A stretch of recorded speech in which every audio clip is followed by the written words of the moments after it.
गोपिका जीवनस्मरणं गोविन्दा गोविन्दा सद्गुरु विठल दास महाराज की जय. பிரம்மனிஷ்டால பார்த்து இந்த அத்தியாய ஆரம்பத்தில் பரீட்சித் மகாராஜா கேள்வி கேட்குறார். நீங்கள் இவர் ஞானி போல இப்படி வாழ்ந்தார், ஞானி மாதிரி ஞானி துல்லியமாக ஆயிட்டார்னு சொல்கிறேன். அப்படி இருக்கும்போது பகவத் பிராப்திக்கு முன்னாடி இந்த அஷ்டமகா சித்தி அப்படின்ற விஷயம் அது நம்மளை கஷ்டப்படுத்தும்னு சொல்கிறேலே. கஷ்டப்படுத்தும்ன்றதை விட நம்மளை பாதாளத்தில் தள்ளுறதுக்காக இப்படி வரும்னு சொல்கிறேலே. இது இடைஞ்சல் தானே. எப்படி இருந்தாலும் அதை பார்த்த உடனே நம்மளுக்கு இப்படி ஒரு சித்திகளா அப்படின்னு அதை வச்சுன்னு திரும்பவும் இந்த உலகத்தில் இருக்கிறவா எல்லாரையும் அழைக்கணும் அப்படின்ற தோணுமே. அது பகவத் பிராப்திக்கு இடைஞ்சலாக இருக்காதா அப்படின்னு சொல்லிட்டு ராஜா கேட்ட உடனே மேலே சுகாச்சாரியால் அந்த பரீட்சத்தை பார்த்து சந்தோஷப்பட்டு பதில் சொல்கிறாளாம். நீ சொல்கிறது ரொம்ப சரி. ஏன்னா இந்த அஷ்டமகா சித்திகள் அப்போ தான் வரும். அது என்னென்னா இது கடைசி கடு போல் பகவான் வச்சுருக்காரான் இந்த அஷ்டமகா சித்திகளில். இதில் நிறையா பேர் விழுந்து யோக பிரஷ்டனாக இருக்கா. ஆஹா, இதில் விழுந்துட்டோமே பகவான் கிட்ட போய் இதில் விழுந்துட்டோமேன்னு திரும்பவும் அதில் ஜாகிரதையாக இருந்துட்டு பகவான் கிட்ட போய் சேர்றவாலாம் நிறைய பேர் இருக்கா. ஏன் இந்த அஷ்டமகா சித்தி, ஏன் இந்த அஷ்ட ஐஸ்வர்யெல்லாம் இவா கிட்ட வருதுன்னா, இவள் எப்படி இருக்கா?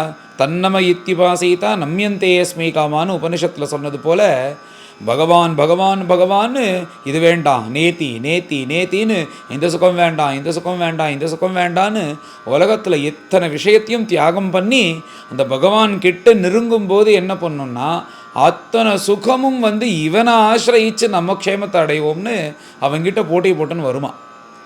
உலகத்துலேயே அப்படி தானே. நம்ம பணம் பணம் பணம் பணம் பணம்னு பணம் பின்னாடி வேணும் சுற்றினோன்னா ஏதோ பணம் வருவா, அவ்வளோதான். வராமல் இருக்க மாட்டா. ஆனால் நம்ம ஆசைக்கு ஏற்றதுக்கு வரமாட்டா. ஆனால் நம்ம கடமையை செஞ்சுட்டு அது பாட்டுக்கு இருக்கட்டும், பணம் வரும் பார்த்துக்கலாம் அப்படின்றது போல் நம்ம கடமையை செஞ்சுட்டு நாம் இப்படி போயிட்டே இருந்தோன்னா நம்ம பாதையில் மகாலட்சுமி மகாலட்சுமி கதவை தட்டின்னு நம்ம மாற்றுக்கு வருவாள். ஒன்றும் இப்படி உலகத்தில் நிறையா பேருக்கு நடந்திருக்கு, நம்ம அனுபவத்தில் இருந்திருக்கோனோ இந்த மாதிரி. அதுபோல் இதே தான் அஷ்டமகா சித்திகளும். வேண்டாம் வேண்டாம் வேண்டாம்னு சொல்லிட்டு பகவானை இப்படி அனவரத்தமும் தியானம் பண்ணி அத்தனையும் தியாகம் பண்ணதுனால என்ன ஆச்சுன்னா இந்த அஷ்டமகா சித்திகளும் வரும் அவன்கிட்ட. அப்போ கூட என்ன பண்ணணும்னா அதில் விழாதபடிக்கு இதெல்லாம் பகவன் மாய, இதில் நம்ம மாட்டின்றக்கூடாதுன்னு நீ நினைக்கிறத விட பகவான்கிட்ட முன்னாடியே சொல்லி வச்சிடணும். அப்பா, இந்த மாதிரிலாம் அஷ்டமகா சித்திகள்லாம் வந்தால் என்னை காப்பாற்றிட்டு, நான் இதில் மயங்கக்கூடாது, கடைசியாக உன் திருவடியை ஆசிரயித்து உன்னோட இரண்டரை கலக்கிற பரியந்தம் நீ என்னை பார்த்துக்கணும்னு அந்த பிரார்த்தனை முன்னாடி வைக்கணுமா. இதெல்லாம் நமக்கு இதுக்கும் சம்மந்தமே இல்லை. முதல்ல நம்ம எல்கேஜி யூகேஜி ஃபஸ்ட்டு செகண்டெல்லாம் பாஸ் பண்ணவாளுக்கு தான் இது பிஹெச்டி எம்எஸ் அந்த மாதிரி உள்ளவாளுடைய விஷயம். இதெல்லாம் இன்னும் நம்ம ஃபஸ்ட் ஸ்டாண்டர்டு கூட இன்னும் தாண்டலை. நம்மளுக்கு எதுக்கும் சம்மந்தம் இல்லை. ஆனால் அவர் கேள்வி கேட்டதுனால இப்படிலாம் பதில் சொல்லி அந்த மாதிரி உண்மையான சில பக்தர்கள் தான் பகவானுடைய திருவடியை போய் இதுலேயும் மாட்டிக்காமல் போய் அடைவா. அதில் யாருன்னா அது ரிஷபரும் ஒருத்தர். இப்படி இருந்துகிட்டே இருக்கும்போது எல்லா சரீரத்துக்கு தான் இருக்கார். சுகதுக்கத்தையும் விட்டாரோனோ. இந்த அஷ்டமகா சித்தியும் எனக்கும் சம்மந்தம் இல்லை. ஏதோ சரீரம் பிரவர்த்தனை பண்ணிட்டு இருக்கே தவிர அவர் எப்பயும் போல தான் தனியாக வாழ்ந்துட்டு இப்படி தான் இருந்துட்டுருக்கார் ரிஷபர்னு இதுலேயும் அவர் மாட்டிக்கலை அப்படின்னு இந்த பிரம்மனிஷ்டால் பரீட்சித்துக்கிட்ட சொல்கிறார். இந்த அஷ்டமகா சித்திகளையும் தாண்டி மேலே ரிஷபர் பகவானோட இரண்டரை கலக்கணும் அந்த நிலைக்கு போயிட்டார். உத்தம பரிபூர்ண ஞானி நிலைக்கு போயிட்டார். ஆனால் இந்த எப்படி இந்த ஞானிக்கு பிராரப்தம்னு இருக்கிறது போல் இன்னும் சில காலங்கள் அவர் இந்த பூலோகத்தில் இருக்கணுன்ற ஒரு கடு இருக்குது. அது பரியந்தம் ஒரு உண்மத்தனை போல் சுற்றின்னு இருக்கார். உடம்புல எந்த வஸ்திரமும் கிடையாது. பிரம்மானந்தத்தை அனுபவிச்சுட்டு இப்படி சஞ்சாரம் பண்ணுறார். ஒரு பைத்தியம் மாதிரி தான் இருக்கார். அவரை பார்த்தா பைத்தியம்னு தான் சொல்லுவாள். ஒரு உண்மத்தனை போல் இருக்கார். அதான் எப்பயுமே சொல்லக்கூடியது தானே, ஒரு பைத்தியமும் ஞானியும் கண்டுபிடிக்க முடியாதுன்னு. அப்படி இருந்துட்டுருக்காராம் அவர். தன் சரீரம் எந்த சேஷ்டை பண்ணுறது, தன் சரீரம் என்ன பண்ணுறது, தன் சரீரம் நிற்கிறதா நடக்கிறதா, இல்லை படுத்துட்டு இருக்கா, தூங்கின்னு இருக்கா, வேறு ஏதாவது விவகாரம் பண்ணிட்டு இருக்கா, அது எதுவும் பண்ணிட்டு இருக்கு. ஆனால் அதுக்கும் அவருக்கும் தெரியாதான். அவர் பிரம்மானுபவத்தில் உள்ள லயிச்சுன்னு இருக்கார். அந்த சரீரம் இப்போ முன்னொருத்தர் மாதிரி அந்த சரீரமானது இந்த ஆத்மாவோட ஒட்டின்னு இருக்கிறதுனால இந்த ஜீவன் போகிற வழியும் இருக்கிறது போல் சஞ்சாரம் பண்ணிட்டு இருக்கார். அப்படி சஞ்சாரம் பண்ணி இந்த நம்ம கர்நாடக தேசம் இருக்கே, அந்த தட்சிண கர்நாடக தேசத்துக்கு தான் வரார். அந்த கொங்கு நாடு இதெல்லாம் சொல்கிற பாருங்க, அந்த தேசத்துக்கு அங்கே வரார் கடைசியாக. அப்படி வந்து அந்த காட்டுகளில் இப்படி சஞ்சாரம் பண்ணிட்டு இருக்கும்போது அந்த சரீரத்துக்குள்ள பிரவர்த்தனை பசிக்கிறதான். பசிக்கும்போது இன்னதான் சாப்பிடணும்னு இல்லாதபடிக்கு அங்கே இருக்கிற பாறாங்கல் கற்கள் இருக்கான், அதை உடச்சி சாப்பிட்றாராம். இப்படி சரீரம் என்ன பண்ணுறதுனே தெரியல. அப்படி ஒரு நிலையில் இருந்துன்னு பிரம்மானுபவத்தில் பரம ஞானியாக பரிபூர்ணமாக மாறிட்டார். இப்போ எப்படின்னா அது எல்லாம் இருக்குது, அந்த நீர்க்குமிழியானது ஃபுல்லாக பெருசாகி ஒட்டஞ்சிருத்துன்னா அப்புறம் ஆகாசத்தோடு கலந்துருமோனோ அந்த மாதிரி முழுக்க பெருசாக ஆகிட்டார் அவர். இன்னும் வந்து அந்த சரீரத்தை அப்படி வந்து அந்த நீர்க்குமிழி உடைக்கிறது போல் உடைக்கணும். அந்த சமயத்தில் இப்படி இருந்துகிட்டே இருக்கும்போது நல்ல காட்டு தீ சூழ்ந்துண்டு வருது. அது மூங்கில் காடாக இருக்கிறதுனால ஒன்று உரசி உரசி காட்டு தீயானது சூழ்ந்துண்டு நாற்புறமும் காட்டு தீ வந்து எரிச்சு எரிச்சு எரிச்சு எரிச்சு வந்து இந்த இந்த ரிஷபருடைய சரீரத்தை தான் அதால் எரிக்க முடிஞ்சது. அந்த சரீரமானது எரிஞ்சது. இவர் அதுக்கும் சம்பந்தம் இல்லாமல் இந்த ரிஷபரானவர் அவருடைய ஆத்மாவானது அந்த சரீரத்திலேருந்து பிரிஞ்சு அகண்டமாக இருக்கக்கூடிய பிரம்மத்தோட இரண்டரை கலந்தது அப்படின்னு பிரம்மனிஷ்டால் இந்த ரிஷபருடைய சாயுஜ்யத்தை சொல்கிறார். இந்த மகாவதாரமாக இருக்கக்கூடிய அந்த ரிஷபர் வந்து ஜெகத்குரு போல அப்படின்னு சுகாச்சாரியால் வர்ணிக்கிறார். ஜெகத்குருன்னா யாருன்னா எல்லோருக்கும் ஜெகத்குருன்ற பட்டம் வந்துடாது. ஜெகத்குருன்னு சில பேருக்கு தான். அவள் ஜெகத்குருன்னு ஏன் சொல்கிறோம் அப்படின்னா, ஜெகத்குரு ஸ்ரீ ஸ்ரீ சந்திரசேகரேந்திர சுவாமிகள்னு ஏன் சொல்கிறோம் மகாபிரிவாலன்னா, அவள் உபதேசம் பண்ணுறதும் அவளுடைய வாழ்க்கையும் ஒன்றா இருக்கும். அப்படி இருக்கிறவர்கள் தான் ஜெகத்குருன்னு சொல்லுவாள். அப்படி இந்த ரிஷபரும் அந்த மாதிரியா. அப்படி இவர் ஜெகத்குருவான். எப்படின்னா எப்படி தான் உபதேசம் பண்ணாரோ இதுதான் உண்மை இதுதான்னு அந்த மாதிரி தானும் வாழ்ந்து காட்டி ஒரு பிரம்மச்சரிய ஆசிரமத்தில் இருக்கும்போது எப்படி இருக்கணும், ராஜ்ய பரிபாலனம் பண்ணும்போது எப்படி இருக்கணும், கிளம்பி வந்ததுக்கப்புறம் எப்படி நம்ம மனசை பரிபக்குவமாக வச்சுக்கணும், எந்தெல்லாம் சாதனையாக இருக்கோ அது நீ எவ்வளோ தூரம் அனுஷ்டானம் பண்ணணும்னு இத்தனையும் தான் அனுஷ்டித்து இந்த உலகத்துக்கு காமிச்ச உத்தம அவதாரம். அப்பேற்பட்ட இந்த உத்தம அவதாரமாக இருக்கக்கூடிய ரிஷபாவதாரத்தை நாம் வந்து ஸ்ரத்தையாக கேட்டோமோ, ஸ்ரத்தையாக பிரவச்சனம் பண்ணோன்னா என்ன கிடைக்கும்னா, பகவானிடத்தில் அச்சஞ்சலமான அப்படின்னா பக்தின்னா திருட பக்தியானது நம்மளுக்கு பலஸ்ருதி கிடைக்குமா பகவானிடத்தில். இந்த ரிஷபாவதாரத்தையும் இந்த ரிஷப சரித்திரத்தையும் உபதேசத்தையும் ஸ்ரத்தையாக கேட்டால் இதுக்கு பலஸ்ருதி வேறு எதுவும் அது தன்யம் யசஸ்யம் ஆயுஷம்னு சொல்லாதபடிக்கு பகவானிடத்தில் உனக்கு வந்து ஏகாகிர சித்தத்தோட அவன்தான் கத்தின்ற பக்தியானது உன் மனசில் உண்டாக்குமா இந்த சரித்திரம்னு அப்படி ஒரு பலஸ்ருதி சொல்கிறார். இதுக்கு பக்தி வரும்னு சொல்லிட்டு இந்த பக்தியினுடைய பெருமையை சொல்கிறாராம். இந்த பக்தியினுடைய பெருமை என்னென்னா, இந்த பக்தி மாத்திரம் பண்ண ஆரம்பிச்சிட்டான்னா அது என்ன பண்ணணும்னா நம்மளை அந்த பக்தி ஆக்கிரமிச்சுட்டுருமா. அப்படி ஆக்கிரமிச்சுட்டோம்னா நம்ம மனைவி மேலே ஆசை போயிடும், குழந்தைகள் மேலே ஆசை போயிடும், வீடு மேலே ஆசை போயிடும், பணத்து மேலே ஆசை போயிடும், தன் சரீரத்து மேலே உள்ள ஆசை கூட போயிடும். சரி இத்தனையும் போச்சே, இதுக்கும் மிஞ்சி மேல் லோகத்தில் ஒன்று இருக்குது, சொர்க்காதி லோகங்கள்னால் அதுலேயும் ஆசை போயிடும். அதுக்கப்புறம் வைகுண்டம்னு ஒன்று இருக்கே அதில் ஆசை இருக்குன்னா அதுலேயும் ஆசை இருக்காதான் இந்த பக்தி நம்ம திடமாக பண்ண ஆரம்பிச்சிட்டோம்னா. என்னன்னா பிரபோ நீ போதும், எப்படி விருத்ராசனன் சொன்னது போல் இந்த பக்தி ஆழ்ந்தமாக வந்ததுன்னா எனக்கு அபவர்க்கம் வைகுண்டம் மோட்சம் கூட வேண்டாம், ஆனால் நீ வேணும், நீ இருந்தால் போதும்னு அந்த நிலைக்கு இந்த பக்தியானது கொண்டு விடும் அப்படின்னு சொல்லிட்டு ராஜன்னு அப்படின்னு கூப்பிட்றார். இப்போது பொதுவாக ராஜன்னு இப்போ கதை கேட்டுகிட்டே இருக்கிறவர் அப்படியே கீழே இருக்கிறனா உடனே கீழே இருக்கிறவரை பார்த்து என்ன விஸ்வநாதையரே அப்படின்னு கூப்பிட்டோன்னா ஒன்று ஒரு ஃபோன் நோண்டின்னு இருக்கணும், இல்லை ஒரு தூங்கின்னு இருக்கணும், இல்லை வேறு ஏதாவது விவகாரம் பார்த்துட்டு இருக்கணும். இப்படி நான் வந்து மூச்சு முடுக்க இப்படி கதை சொல்லிகிட்டு இருக்கேனே, இப்படி வந்து அப்படி சொல்லிகிட்டே இருக்கும்போது நீர் பாட்டுக்கு அப்படி இருக்கிறேன்னு பேர் வச்சு கூப்பிட்டு கேளும் அப்படின்னு சொல்லுவாள் உலகத்தில். இப்போ வந்து பரீட்சித்தை ராஜன்னு கூப்பிடுறார். ராஜன்னு கூப்பிட்டார். அவர் என்ன ஒழுங்காக கதை கேட்காம தூங்கி போயிட்டாரா அவர் எழுப்புறதுக்காகன்னா? அதுக்காக இல்லையா. இப்போ ஒரு முக்கியமான விஷயத்த சொல்கிறார். என்னென்னா இந்த பக்தியை பற்றி சொல்கிறாராம் அந்த பரீட்சத்தை பார்த்து. இந்த உங்கள் தாத்தாலாம் இருக்காளே பஞ்சபாண்டவர்கள், இப்போ வந்து இந்த சரித்திரத்துக்கும் இதுவும் சம்பந்தமே இல்லாமல் பக்தியினுடைய பெருமையை சொல்கிறார். உங்கள் தாத்தாலாம் யார்? உன்னுடைய அப்பா அபிமன்யு, அவனுடைய அப்பா அர்ஜுனன், முதலே பஞ்சபாண்டவர்கள். அப்பேற்பட்ட பஞ்சபாண்டவர்களுக்கு எப்படி இந்த ராஜன் பதிஹி குருஹு அலம் பவதாம் யதூனாம் தெய்வம் பிரியா குலபதிஹி கொச்ச கிங்குரோவா.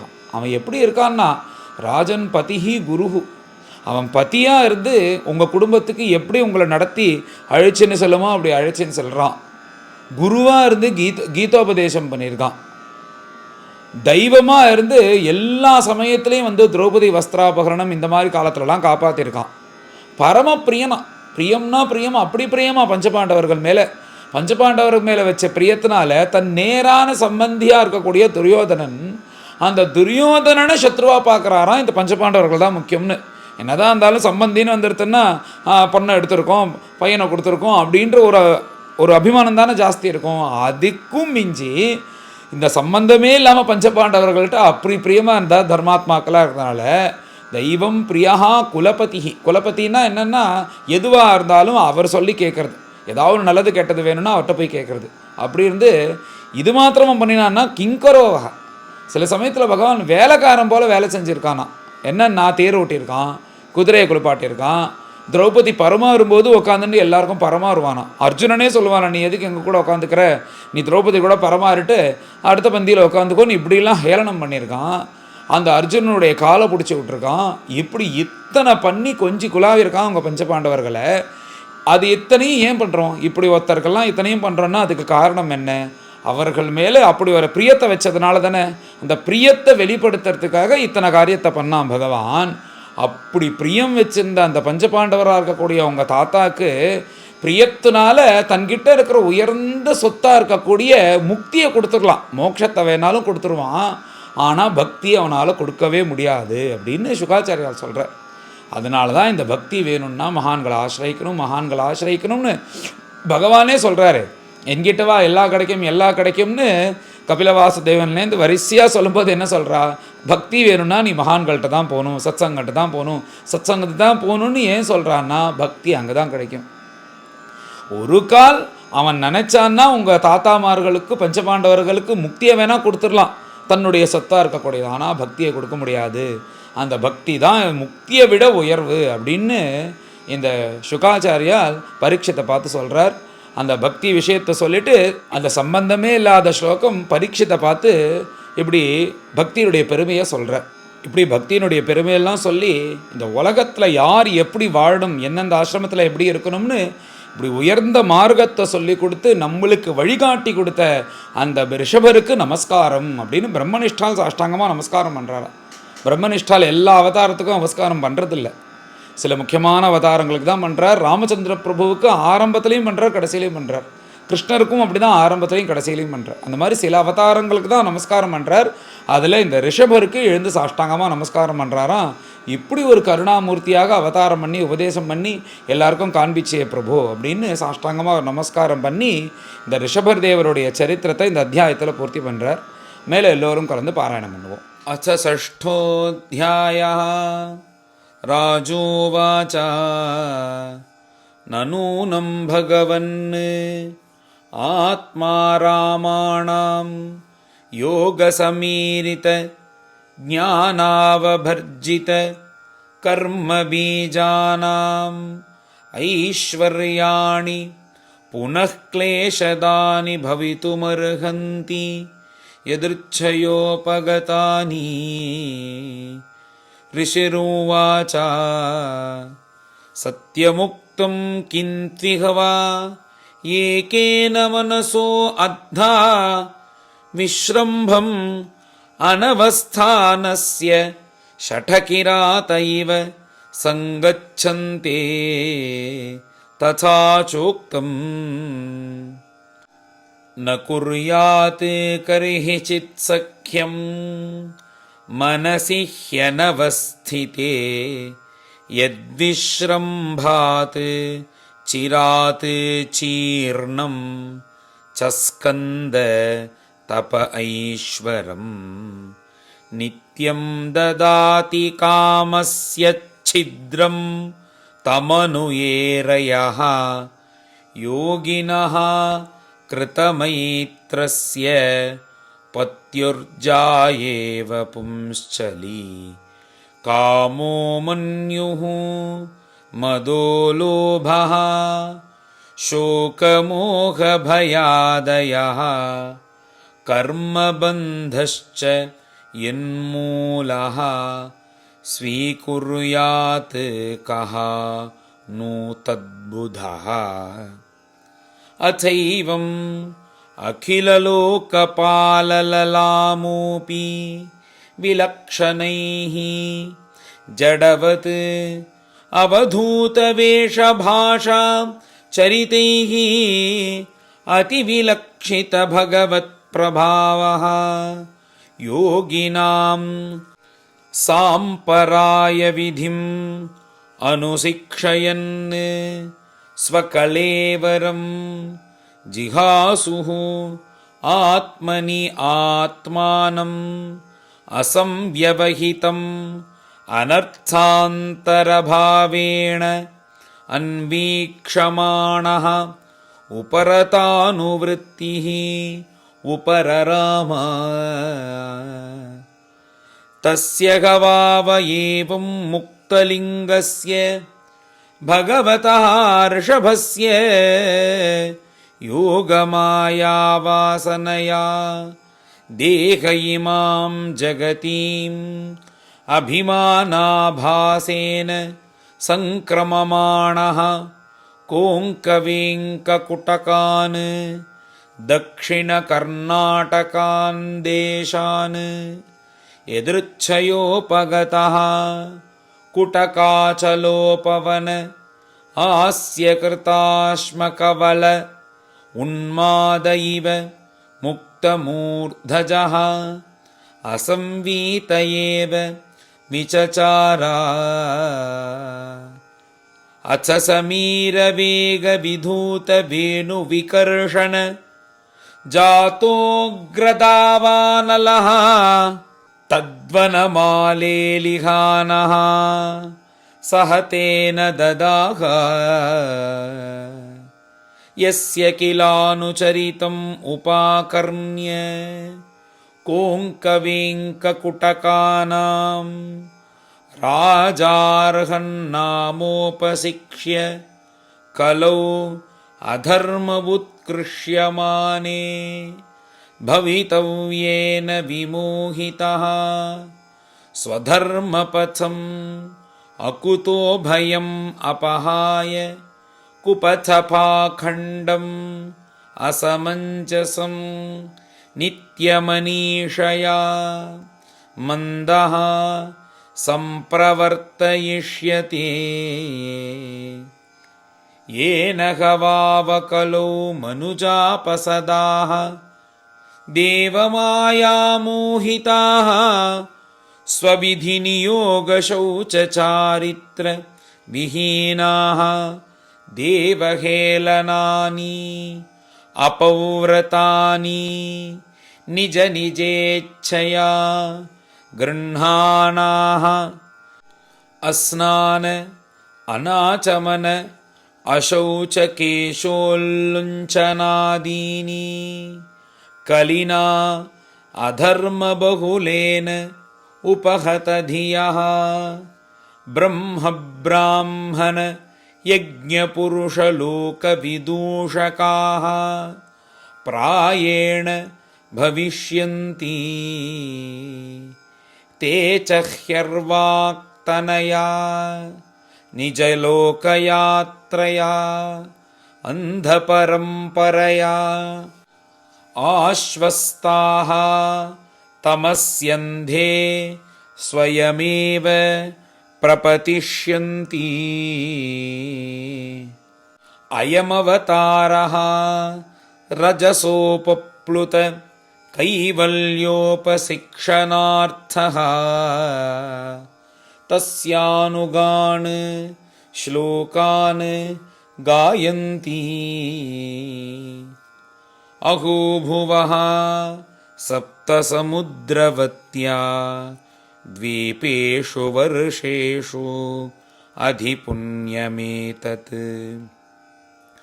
गायन्ति यत्रत्य जना मुरारेः कर्माणि भद्राणि अवतारयन्ति अहोनुवंशः यशसावदातः प्रयौव्रतो यत्र पुमान् पुराणः कृतावतारः पुरुषः स आद्यः चचार धर्मं यदकर्महेतुम् कोऽन्वस्य काष्ठाम् अपरोऽनुगच्छेत् मनोरथेन अपि अभवस्य योगी यो योगमायाः स्पृहयत्युदस्ताः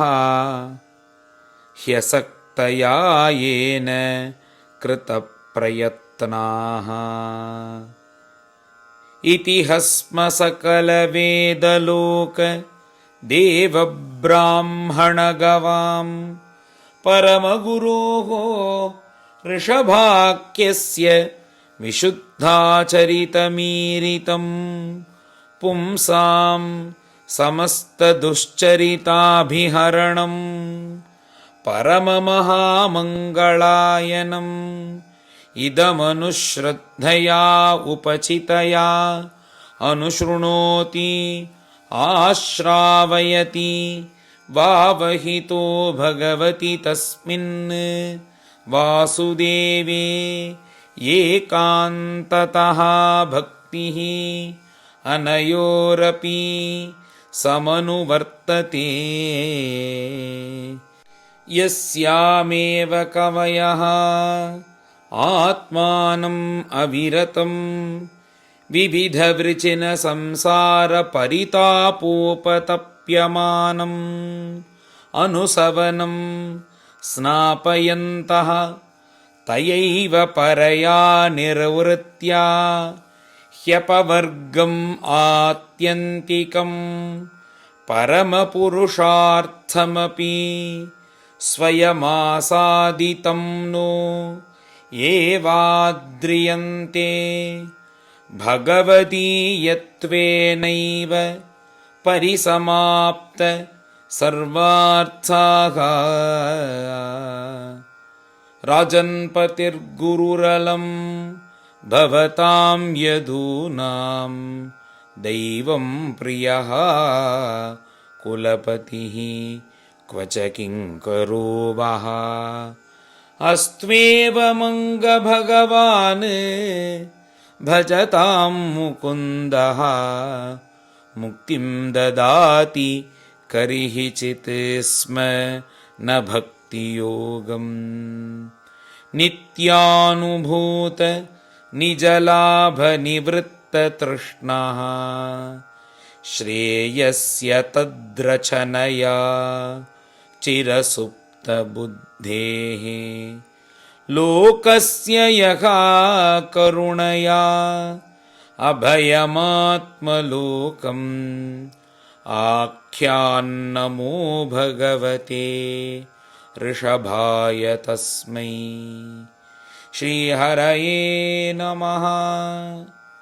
इति श्रीमद्भागवते महापुराणे पारमहंस्यां संहितायां पञ्चमस्कन्धे ऋषभदेवानुचरिते षष्ठोऽध्यायः।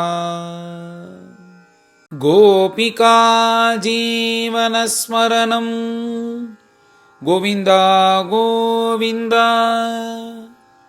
सद्गुरु विठ्ठल दास महाराज की जय।